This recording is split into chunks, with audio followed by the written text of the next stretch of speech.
Hello friends, मेरा नाम है आप देखना शुरू कर चुके हैं एक बार फिर से हमारा एजुकेशन चैनल टॉक विद दमन।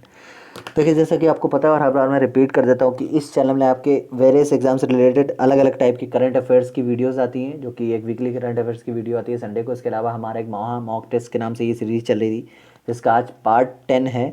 और आपके मैंने ये मंडे से फ्राइडे चलती है मिक्स क्वेश्चन की। ठीक है, मैं आपको 30 क्वेश्चन पुट करता हूँ उसमें मिक्स, सारे history, geography, static, GK, GS, सभी तरह के इसमें क्वेश्चन होते हैं। मिक्स 30 क्वेश्चन होते हैं और आपको इसमें सॉल्व करने के लिए थोड़ा सा टाइम दिया जाता है। देन उसके बाद मैं आपको आंसर जो है वो पुट करता हूँ। तो इससे आपकी जो प्रिपरेशन है एग्ज़ाम से रिलेटेड वो आपको कंफर्म हो जाती है कि हाँ, आप कहाँ तक आप प्रिपेयर कर चुके हैं चीज़ें। ठीक है, तो आपकी जो सैटरडे वाली क्लास थी वहाँ पे मैंने 20 क्वेश्चन लिए थे, सम रीजंस, और मैंने बोला था कि आपको मैं मंडे वाली जो क्लास होगी उसमें वो 10 जो है वो कवर करवा दूंगा, यानी 30 क्वेश्चन की बजाय मैं आपको 40 क्वेश्चन करा दूंगा। लेकिन कुछ रीजंस की वजह से कल क्लास नहीं हो पाई थी, तो आज मैं वो 10 क्वेश्चन, 30 क्वेश्चन कल के और 30 क्वेश्चन आज के, यानी टोटल आपको 70 क्वेश्चन जो है वो मैं आज सॉल्व करवा दूंगा। ठीक है, तो आज ये पार्ट 10 है और मॉक टेस्ट का। अगर आपको वीडियो अच्छी लगती है वीडियो को लाइक करिएगा और वीडियो को एंड तक देखिएगा, ताकि आपके जो अलग अलग टाइप के इंपॉर्टेंट क्वेश्चन हैं एग्जाम से रिलेटेड वो आप के प्रिपेयर हो जाएं। ठीक है, आप ये वीडियो किसी भी एग्जाम्स के लिए देख सकते हो, चाहे वो आप डीआरडी एमटीएस की प्रिपरेशन कर रहे हो, यूपी के किसी भी एग्जाम्स की प्रिपरेशन कर रहे हो, एसएससी की, या रेलवे एनटीपीसी या ग्रुप डी के।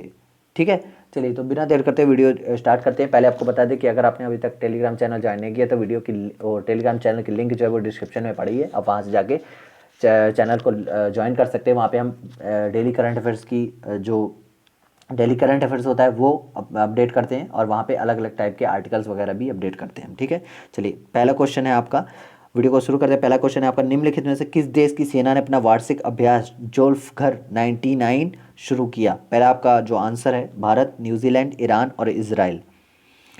आपको यहाँ पे आंसर पुट करने हैं। आपको सिंपली क्या करना है, हर बार की तरह आपको एक पेन पेपर लेना है और आपको उसमें से जो है आपके क्वेश्चन जो है वो फाइंड आउट करने हैं, आपके आंसर्स। पहले क्वेश्चन का आपने जैसे सा पुट किया तो सा आपको करना है, या 3 पुट करना है, पहले का थर्ड, या पहले का सी, इस टाइप से पुट करना है। और फिर आपको टोटल क्वेश्चन जितने भी होनी है और आपके कितने सही हुए उसमें से आपको जो है वो कमेंट सेक्शन में बताना है। अगर नहीं बताते तो कोई बात नहीं, आप अपने पास कम से कम इसका डेटा रखिए कि हाँ, आपके एक मॉक टेस्ट में कितने क्वेश्चन सही जा रहे हैं, जिससे आपकी प्रिपरेशन भी होगी और आपको क्वेश्चन जो है वो रिवाइज भी होता रहेगा।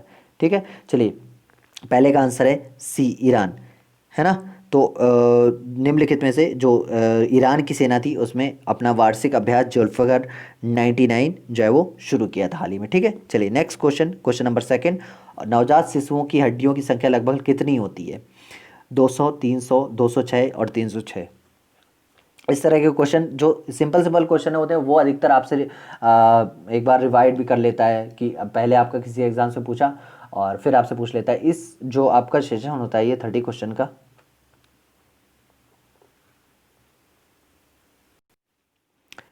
जो आपका 30 क्वेश्चन का सेशन होता है, इसमें प्रीवियस ईयर के बहुत सारे क्वेश्चन होते हैं जो मैं आपको बता देता हूँ कि ये वाला मोस्ट इंपॉर्टेंट क्वेश्चन है, या आप इन सभी क्वेश्चंस को रिवाइज कर सकते हैं। ये बहुत मोस्ट इंपॉर्टेंट और रेयर केस में मैं जो क्वेश्चन जो है वो आपके लिए चूज़ करके लाता हूँ कि आपके एग्जाम से रिलेटेड हो। ठीक है, तो इसमें आपका जो आंसर है वो है 300, है ना। जो छोटा बच्चा होता है, शिशु होता है, नवजात शिशु होता है, उसके 300 हड्डियाँ होती हैं। और जो वयस्क होता है, अगर आपसे क्वेश्चन पूछ लेता है कि वयस्क के मनुष्य के शरीर में कितनी हड्डियाँ होती है, तो 206 होती हैं। ठीक है, चलिए और भी अलग अलग तरह के क्वेश्चन पूछ लेता है आपसे, तो वो आपको मैं यहाँ पे जो है वो सॉल्व करा दूंगा। अगर आपकी कोई और भी रिक्वायरमेंट है कि आपको किसी अन्य टॉपिक पे वीडियो चाहिए, तो वो भी आप हमें कमेंट सेक्शन में बता सकते हैं, हम उसके लिए स्पेशल वीडियो आपको बना के प्रोवाइड करवा देंगे। ठीक है, मानव शरीर की सबसे छोटी हड्डी कौन सी है? Question number 3 and the answer is नाक की, नाखून की, जबड़े की या स्टेपीज।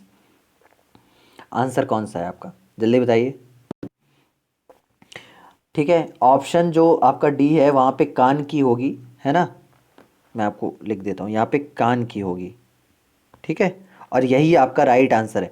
यानी कि जो मानव शरीर की सबसे छोटी हड्डी होती है वो कान में होती है और उसका नाम स्टेपीज है। तो आपके यहाँ से 2 क्वेश्चन प्रिपेयर होगा एक टाइप से। अगर आपसे पूछता है कि सबसे छोटी हड्डी कहाँ की होती है, तो वो कान की होती है, और उस हड्डी का नाम पूछेगा तो स्टेपीज होती है। ठीक है, चलिए और मैं आपको एक क्वेश्चन जो है वो बता देता हूँ, अभी मैं बताऊंगा। पहले क्वेश्चन नंबर 4 का आंसर करिए आप। लार में कौन सा एंजाइम पाया जाता है? टाइलिन, रेजिन, रेनिन या टेनिन।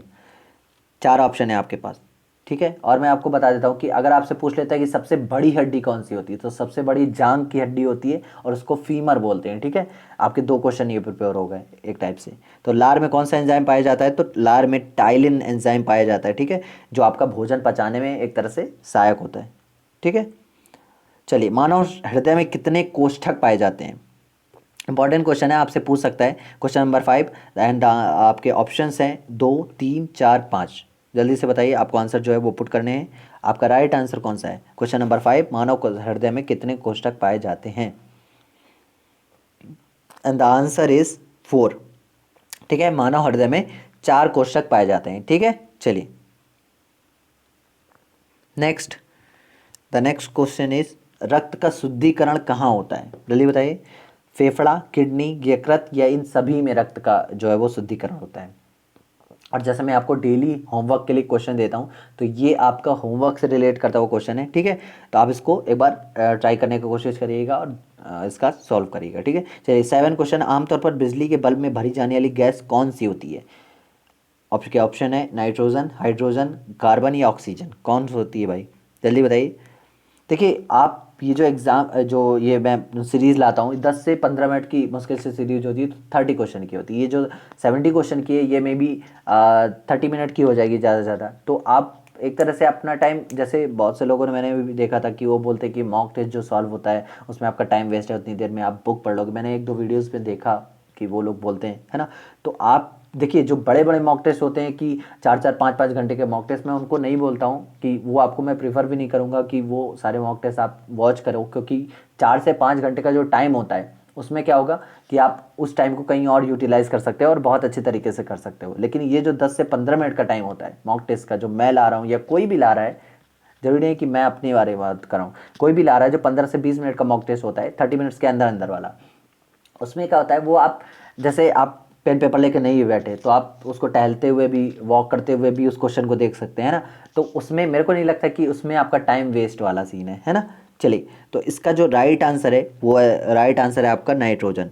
जो बिजली के बल्ब होते हैं, आमतौर पर बिजली के बल्ब जो होते हैं उनमें नाइट्रोजन गैस भरी जाती है, ठीक है। तो मैंने ये आपको चीज़ बता दी, जो ज़्यादा बड़े बड़े को होते हैं तो उसमें मॉक टेस्ट आपके जो 1-2 घंटे के होते हैं, तो उसमें आप एक बार सोच सकते हो कि हाँ, यहाँ पे हमारा टाइम वेस्टिंग है।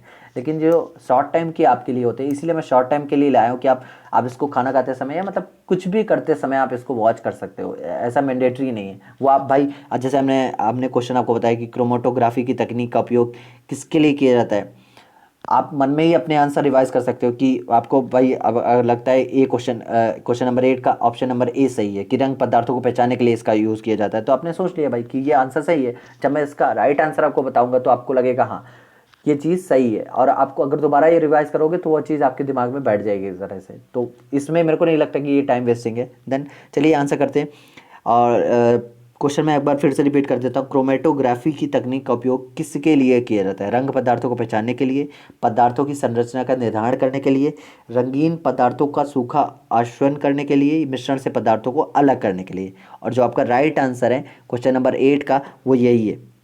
मिश्रण से पदार्थों को अलग करने की जो तकनीक होती है उसको क्रोमेटोग्राफी बोलते हैं, ठीक है। ऑप्शन नंबर द आपका सही है। अब बताइए क्वेश्चन नंबर 9, एम्फीबिया किसे कहते हैं? बहुत तेज़ी से चलती नौकाएं जो होती हैं उनको एम्फीबिया कहते हैं, या केवल पानी में रहने वाले पशुओं को एम्फीबिया कहते हैं, या केवल भूमि पर रहने वाले पशुओं को, जैसे घोड़ा, हाथी, इस तरह के पशुओं को एम्फीबिया बोलते हैं, या पानी और भूमि दोनों पर रहने वाले पशुओं को एम्फीबिया बोलते हैं? मतलब एम्फीबिया एक कैटेगरी है, उसके अंदर ये इन चारों में से कौन सी चीज़ें आती हैं? बहुत तेज़ी चलने वाली नौकाएं आती हैं, या ज़मीन पर रहने वाले पशु, या पानी पर रहने वाले पशु, या ज़मीन और पानी दोनों पर रहने वाले पशु। जैसे आप एक तरह से टॉर्टॉइस यानी कछुआ बोल सकते हो, है ना, मगरमच्छ मान सकते हो, ठीक है। और सांप भी कभी कभी पानी वाला भी होता है और ज़मीन पर भी चल जाता है, वो तो एक फैक्ट आपको बता देता हूँ, ठीक है। और यहाँ पे आपका राइट जो आंसर है ये ऑप्शन नंबर डी है, यानी पानी और भूमि दोनों पर रहने वाले जो पशु होते हैं उनको एम्फीबिया बोलते हैं, ठीक है। चलिए नेक्स्ट क्वेश्चन नंबर 10, मिर्च में तीखापन किसके कारण होता है? लाइकोपेन, कैरोटीन, एंथोसाइनिन, और जो आपका बी ऑप्शन है वो मिसिंग है, मैं आपको यहाँ पे लिख देता हूँ बी ऑप्शन।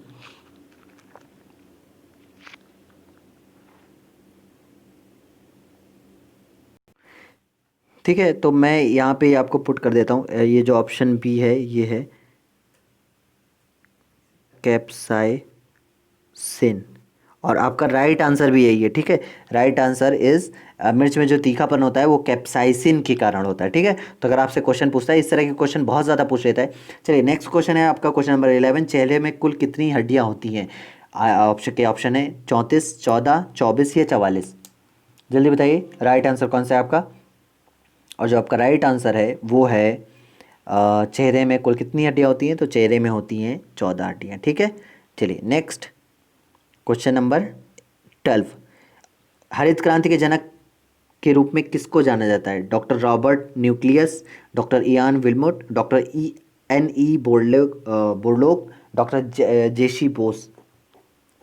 जल्दी बताइए आपका राइट आंसर कौन है? हरित क्रांति के जनक कौन है भाई? जल्दी बताइए। Question number 12 and the answer is doctor NE Borlaug.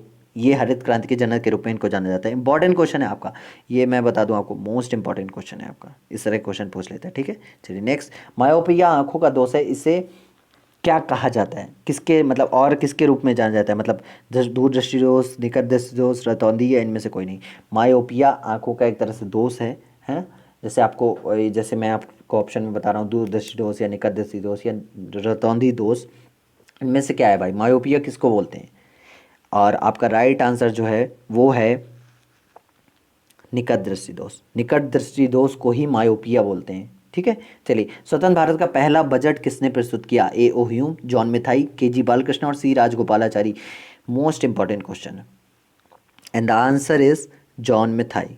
ये आपका मोस्ट इंपॉर्टेंट क्वेश्चन है। आप इस तरह के एग्जाम में बहुत ज़्यादा क्वेश्चन पूछ लेता है कि स्वतंत्र भारत का पहला बजट किसने पेश किया, या रक्षा मंत्री कौन था, या राष्ट्रपति का होता है, उपराष्ट्रपति का होता है, इस तरह के क्वेश्चन पूछ लेता है, ठीक है। तो आपका राइट आंसर जो है क्वेश्चन नंबर 14 का जॉन मिथाई है। And the question, next question, Congress league समझौता यानी लखनऊ समझौता 1916 में जो हुआ था, उसका दूरगामी परिणाम क्या हुआ?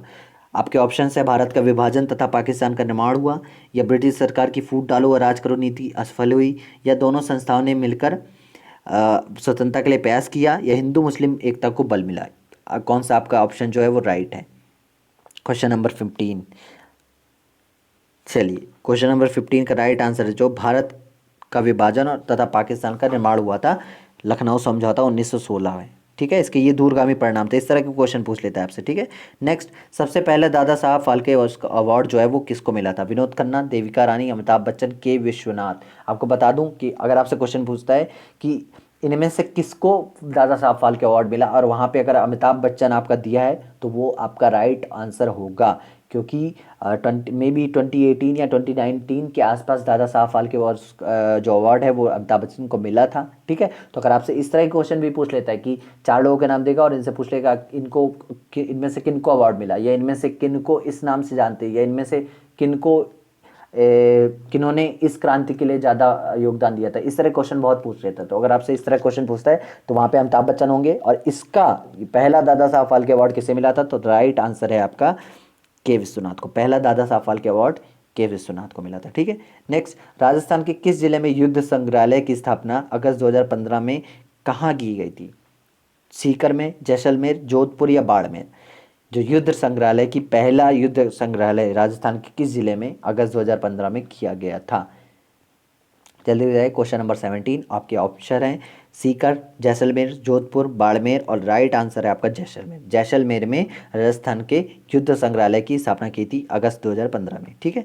नेक्स्ट क्वेश्चन देख लेते हैं। हाल ही में किसे द्वितीय विश्व युद्ध पदक से सम्मानित किया गया? Donald Trump, Ronaldo, Kim Jong Un, और इनमें से कोई नहीं। करंट अफेयर्स का क्वेश्चन है, और जिसने भी करंट अफेयर्स की मेरी क्लास पढ़ी हुई है वीकली करंट अफेयर्स वाली, उसको ये आंसर बिल्कुल पता होगा।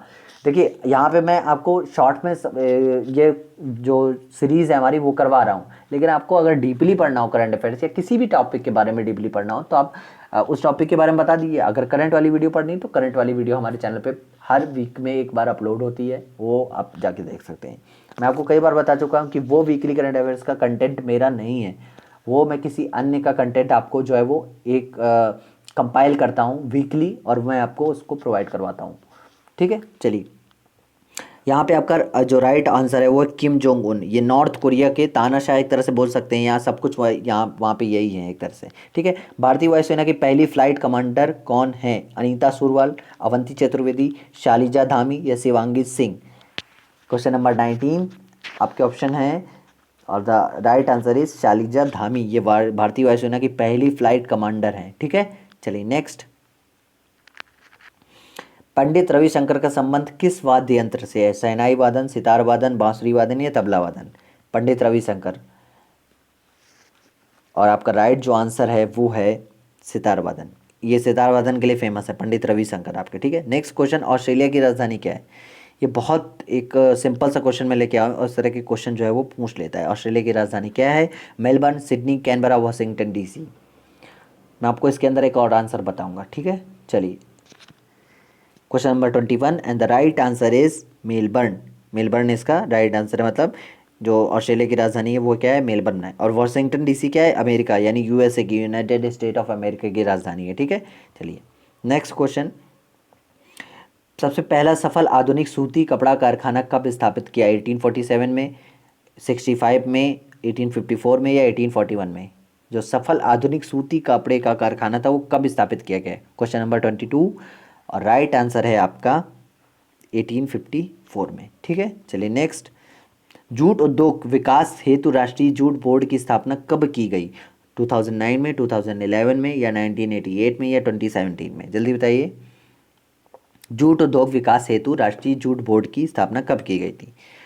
जो आपका राइट आंसर है वो है 2009 में। ठीक है, इस केंद्र की जो बोर्ड है राष्ट्रीय जूट बोर्ड, इसकी स्थापना 2009 में की गई थी। क्वेश्चन नंबर 24, दक्षिण पश्चिम एशिया का सबसे बड़ा देश कौन सा है? बांग्लादेश, सऊदी अरब, भारत या ईरान? कौन सा है भाई सबसे जो बड़ा देश है दक्षिण पश्चिम एरिया का?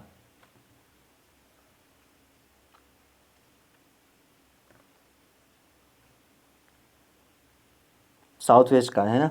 एशिया का सबसे बड़ा देश कौन है भाई? जल्दी बताइए। बांग्लादेश, सऊदी, भारत या Iran? Question number 24 and the right answer is Saudi Arabia, जो आपका सऊदी अरब भी बोलते हो आपको, है ना।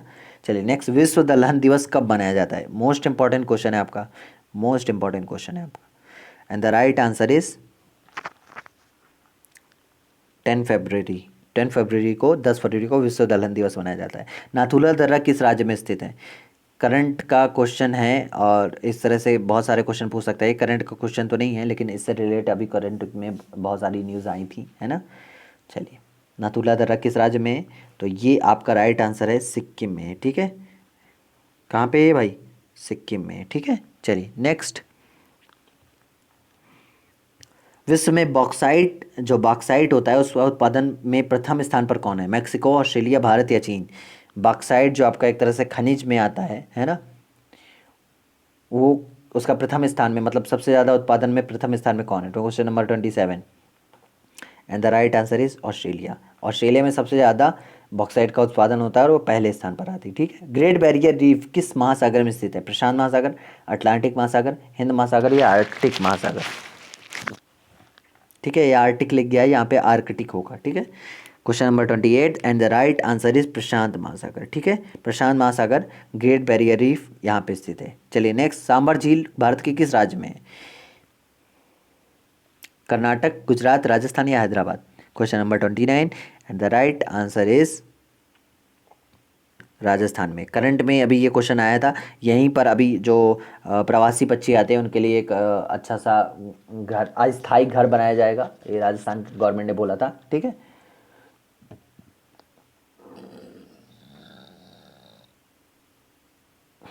क्वेश्चन नंबर 30 आपका, कौन सा रेलवे स्टेशन भारत का वाईफाई युक्त प्रथम रेलवे स्टेशन बना है? Kolkata railway station, Bengaluru railway station, Delhi railway station या मुंबई रेलवे स्टेशन? जल्दी बताइए। राइट आंसर कौन सा है आपका क्वेश्चन नंबर 30 का? And the right answer is Bengaluru railway station, ये आपका राइट आंसर। यहाँ वाईफाई युक्त, भारत का पहला वाईफाई युक्त प्रथम railway station. Land of Thunderbolt किस देश को कहा जाता है? भूटान, नेपाल, अमेरिका या श्रीलंका? लैंड ऑफ थंडरबोल्ट किस देश को कहा जाता है? क्वेश्चन नंबर 31 इंपॉर्टेंट क्वेश्चन है, आपके एग्जाम से पूछ सकता है और ये कहा जाता है भूटान को। ठीक है, चलिए नेक्स्ट। 11 जनवरी 2020 को केंद्रीय महिला एवं बाल विकास तथा कपड़ा मंत्री स्मृति ईरानी ने महिला उद्यमिता के लिए यशस्विनी, यहाँ पे नहीं दिख रहा है उसके लिए सो सॉरी, यशस्विनी योजना लिखा है। ठीक है, यशस्विनी योजना का शुभारंभ किया, कहाँ पे किया था? महाराष्ट्र में, गोवा, उत्तर प्रदेश या दिल्ली? यशस्विनी योजना लिखा है वहाँ पे। ठीक है, जहाँ पे आपको नहीं दिखाई पड़ रहा होगा। चलिए question number 32 and the right answer is Goa में किया था। ठीक है, चलिए नेक्स्ट। विनय पत्रिका किसकी रचना है? चैतन्य महाप्रभु, नीमबारक, तुलसीदास या इनमें से कोई नहीं। चलिए विनय पत्रिका किसने लिखी थी? Question number 33 and right answer is Tulsidas ने। ठीक है, विनय पत्रिका तुलसीदास जी ने लिखी थी। क्वेश्चन नंबर नेक्स्ट, किस वर्ष में खाद्य मिलावट अधिनियम प्रथम बार लागू हुआ था? यहाँ पे थोड़ी सी डिस्टर्बेंस हो गई कहीं कहीं पे, तो उसके लिए मैं कल जो है वो थीम चेंज कर दूंगा तो आपको सही हो जाएगा। 1952 से 53 के बीच, 53 से 54 के बीच, 54 से 55 के बीच या 51 से 52 के बीच किस वर्ष खाद्य मिलावट अधिनियम प्रथम बार पारित किया गया था, लागू किया गया था? क्वेश्चन नंबर 34, जल्दी बताइए राइट आंसर आपका क्या है? And the right answer is 1954 से 55। ठीक है, चलिए नेक्स्ट। पोला खेल का प्रचलन भारत में किस राज्य में हुआ था? पोला खेल बिहार, असम, कर्नाटक, मणिपुर, किस राज्य में हुआ था पोला खेल का प्रचलन? जल्दी बताइए। Question number 35 and the right answer is Manipur. ठीक है, मैं जल्दी जल्दी इसको शॉर्ट करने की कोशिश कर रहा हूँ क्योंकि 70 क्वेश्चन है ना। मैं उस वीडियो को जितना शॉर्ट रखूँ उतना ही आपके लिए अच्छा है। जापान का राष्ट्रीय खेल क्या है? क्रिकेट, पोलो, जूडो या शतरंज? जल्दी बताइए। क्वेश्चन नंबर 36, जापान का राष्ट्रीय खेल क्या है? क्रिकेट, पोलो, जूडो या शतरंज? और आपका राइट आंसर है जूडो। ठीक है, judo is the right answer. Next, 3 seconds किस खेल से संबंधित है? मुक्केबाजी, बिलियर्ड्स, बास्केटबॉल या इनमें से कोई नहीं। 3 सेकेंड, और ये रिलेटेड है आपके बास्केटबॉल से। ठीक है, तो आपसे पूछ लेगा, इंपॉर्टेंट क्वेश्चन स्पोर्ट्स के अंदर ये पूछेगा। मैं इसमें सारे क्वेश्चन मिक्स करके लाता हूँ, ठीक है, वो अलग अलग एग्जाम से इम्पॉर्टेंट से होते हैं ना। चलिए नेक्स्ट, डीसीएम ट्रॉफी का संबंध किस खेल से? हॉकी, क्रिकेट, फुटबॉल या golf? DCM trophy. Question number 38 and the right answer is आपका फुटबॉल। फुटबॉल से रिलेटेड है डीसीएम ट्रॉफी आपकी। ठीक है, चलिए।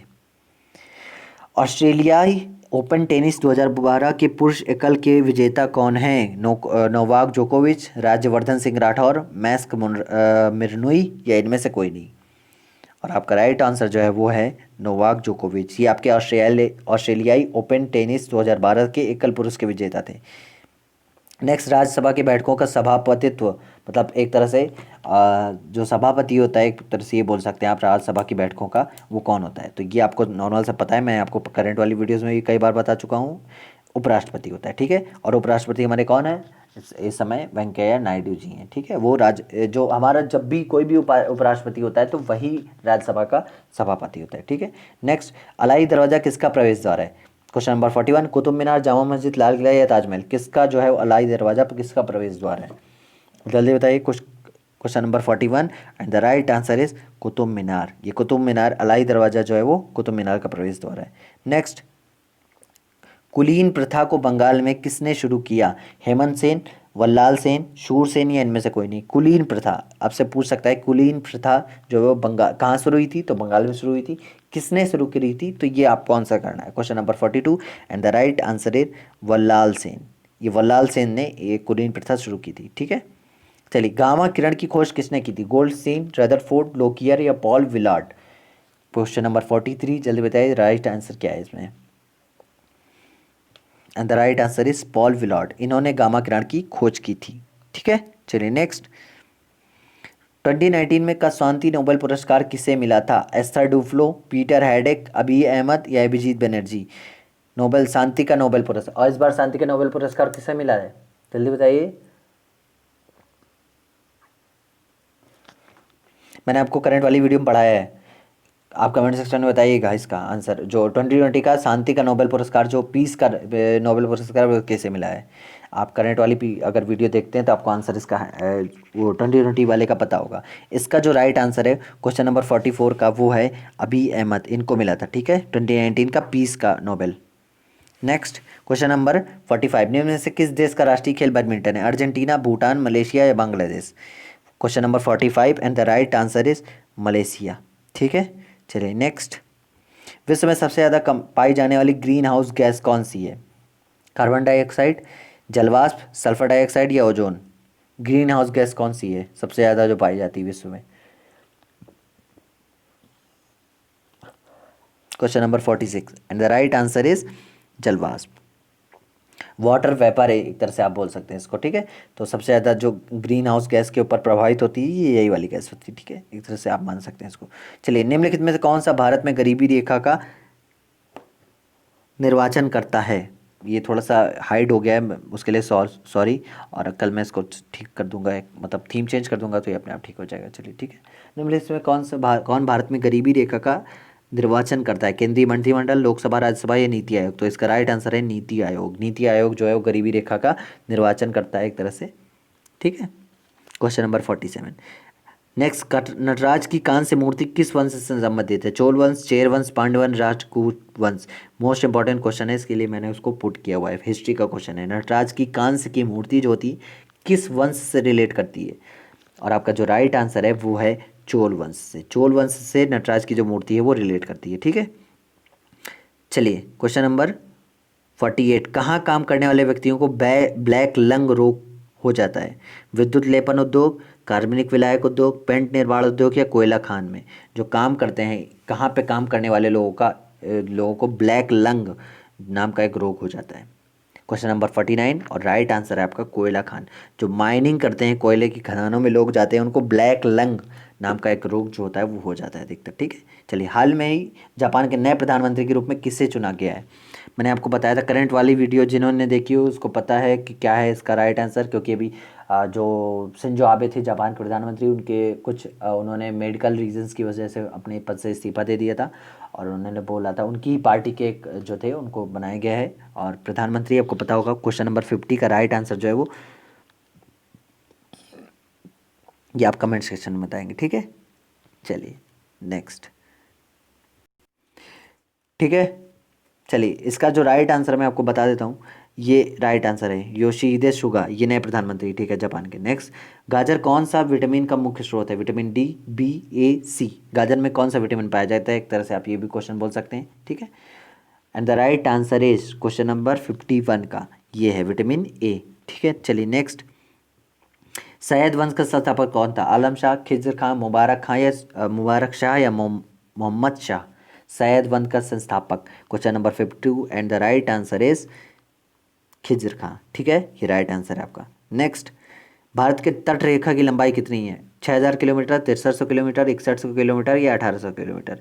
ये शायद क्वेश्चन मैं आपको रिपीट करवा रहा हूँ, शायद ये एक बार हो चुका है, ठीक है। चलिए कोई बात नहीं, आपका फिर से एक रिवीजन हो जाएगा। मेरे हिसाब से शायद हो चुका है, कंफर्म नहीं मेरे को, शायद नहीं भी हुआ है तो कोई बात नहीं, हो रहा है फिर से, ठीक है। चलिए, क्वेश्चन नंबर 53 का राइट आंसर जो है वो 6100 किलोमीटर, भारत के तट रेखा की लंबाई 6100 किलोमीटर है। नेक्स्ट, भौतिक विज्ञान में नोबेल पुरस्कार पाने वाला प्रथम जो भारतीय कौन था? ये यहाँ पे भारतीय लिखा है, ठीक है। चलिए, भौतिक विज्ञान में नोबेल पुरस्कार पाने वाला प्रथम भारतीय कौन था? कैलाश सत्यार्थी, सीवी रमन, सत्येंद्रनाथ बोस या Vikram Sarabhai? And the right answer is CV Raman. इनको भारत में पहला नोबेल मिला था फिजिक्स के अंदर, ठीक है। चलिए नेक्स्ट, मुमताज महल का असली नाम क्या था? रोशन आरा, लाडली बेगम, अर्जुमंद बानो बेगम या इनमें से कोई नहीं? 55 and the right answer is Arjumand Banu Begum, ये राइट आंसर है। मुमताज का नाम यही था, ठीक है, असली वाला। भारत में पवन ऊर्जा का सबसे उत्पादक राज्य कौन है?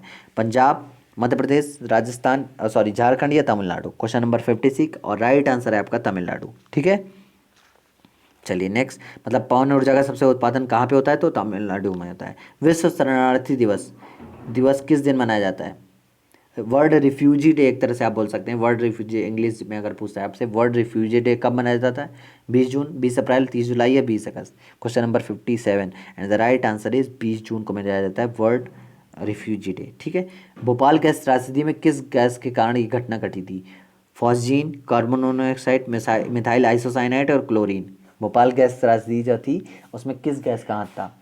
और आपका राइट आंसर है, अगर आपने हमारी एक स्पेशल टॉपिक में मैंने वीडियो बनाई थी अभी, जो भोपाल में ही एक और गैस प्लांट था उसमें जो है वो घटना हुई थी, तो उसके ऊपर भी मैंने एक स्पेशल वीडियो बनाई थी, ठीक है। तो अगर आपने वो वीडियो देखी होगी, वो चैनल पर पड़ी, आप जाएँ तो जाके देख सकते हैं। तो उस में इस गैस का जो मैंने जिक्र किया था, इसी गैस के कारण वो घटना भी हुई थी। और जो राइट आंसर है आपका वो है मिथाइल आइसोसाइनाइड, ठीक है।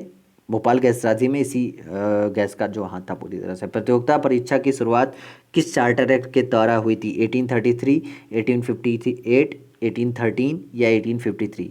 मतलब आपकी जो प्रतियोगिता परीक्षाएं हैं, कॉम्पिटिटिव एग्ज़ाम्स हैं, ये किस चार्टर के एक्ट के अंतर्गत इनको लाया गया था कि आपके एग्ज़ाम्स होंगे। जल्दी से आंसर करिए।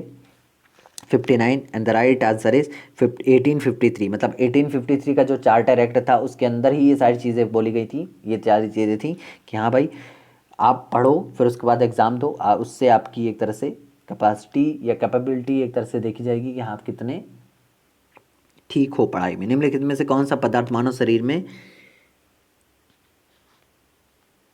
इंजन का काम करता है। ठीक है, यहाँ पे आपका ईंधन लिखा है, सॉरी यहाँ पे ईंधन लिखा है, मैं कल इसको फिक्स कर दूंगा इस इश्यू को जो आज बार बार हो रहा है।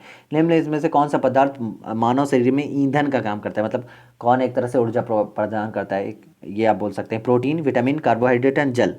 कौन सा भाई मेन जो है वो सोर्स है, तो इसका राइट आंसर है कार्बोहाइड्रेट। ठीक है, चलिए नेक्स्ट नेक्स्ट जो है आंसर क्वेश्चन है, प्रथम विश्व पर्यावरण दिवस किस वर्ष मनाया गया था, 1972, 73, 80 या 76। राइट आंसर कौन सा है आपका, प्रथम विश्व पर्यावरण दिवस। मोस्ट इंपॉर्टेंट क्वेश्चन है आपका। तो ये आपका राइट आंसर जो है वो है 1973 के अंदर पहला विश्व पर्यावरण दिवस मनाया गया था। पीडीए का पूर्ण रूप क्या है, personal digital assistant, personal development agency, personal data array या personal data authority. PDA computer से रिलेटेड यहाँ पे क्वेश्चन आ गया आपका कंप्यूटर सेक्शन से। ठीक है, ये आपके सारे मिक्स क्वेश्चन है यहाँ पे मैं प्रोवाइड करवा रहा हूँ आपको, कहीं भी और भटकने की ज़रूरत नहीं है।